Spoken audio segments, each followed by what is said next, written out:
Hello listeners. Welcome to another podcast on world history. Today I will talk about art and literature in the Roman Republic, which falls under the Roman Republic. This content is about to recognize the wide extent of art and literature created during the Roman Republic. So, let's get started. Art and literature in the Roman Republic. Culture flourished during the Roman Republic with the emergence of great authors, such as Cicero and Lucretius, and with the development of Roman relief and portraiture sculpture. Literature.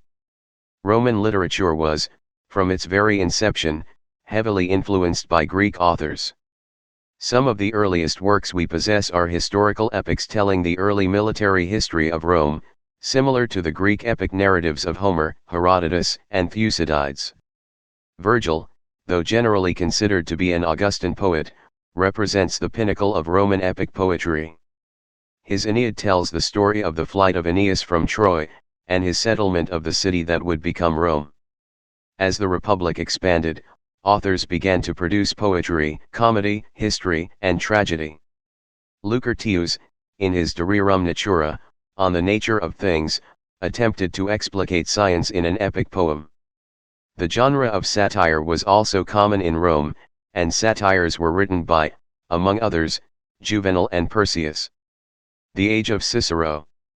Cicero has traditionally been considered the master of Latin prose.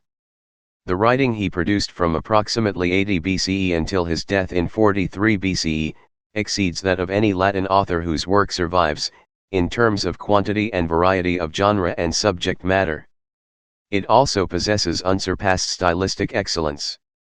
Cicero's many works can be divided into four groups: letters, rhetorical treatises, philosophical works, and orations. His letters provide detailed information about an important period in Roman history, and offers a vivid picture of public and private life among the Roman governing class. Cicero's works on oratory are our most valuable Latin sources for ancient theories on education and rhetoric. His philosophical works were the basis of moral philosophy during the Middle Ages, and his speeches inspired many European political leaders, as well as the founders of the United States. Art. Early Roman art was greatly influenced by the art of Greece and the neighboring Etruscans, who were also greatly influenced by Greek art via trade. As the Roman Republic conquered Greek territory, expanding its imperial domain throughout the Hellenistic world, official and patrician sculpture grew out of the Hellenistic style that many Romans encountered during their campaigns, making it difficult to distinguish truly Roman elements from elements of Greek style. This was especially true since much of what survives of Greek sculpture are actually copies made of Greek originals by Romans. By the 2nd century BCE, most sculptors working within Rome were Greek, many of whom were enslaved following military conquests, and whose names were rarely recorded with the work they created. Vast numbers of Greek statues were also imported to Rome as a result of conquest as well as trade. Rather than create freestanding works depicting heroic exploits from history or mythology, as the Greeks had, the Romans produced historical works in relief. Small sculptures were considered luxury items and were frequently the object of client-patron relationships. The silver Warren cup and glass Lycurgus cup are examples of the high-quality works that were produced during this period. For a wider section of the population, molded relief decoration in pottery vessels and small figurines were produced in great quantities, and were often of great quality. In the 3rd century BCE, Greek art taken during wars became popular, and many Roman homes were decorated with landscapes by Greek artists. Of the vast body of Roman painting that once existed, only a few examples survive to the modern age.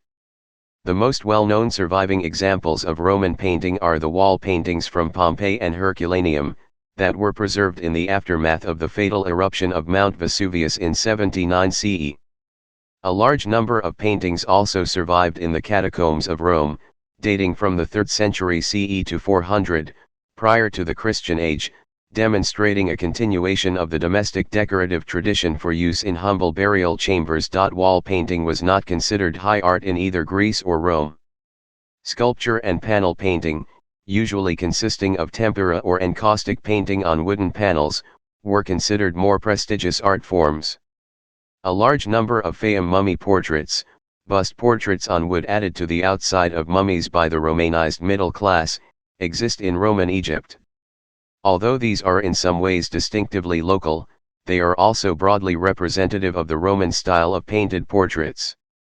Roman portraiture during the Republic is identified by its considerable realism, known as veristic portraiture. Verism refers to a hyper-realistic portrayal of the subject's facial characteristics.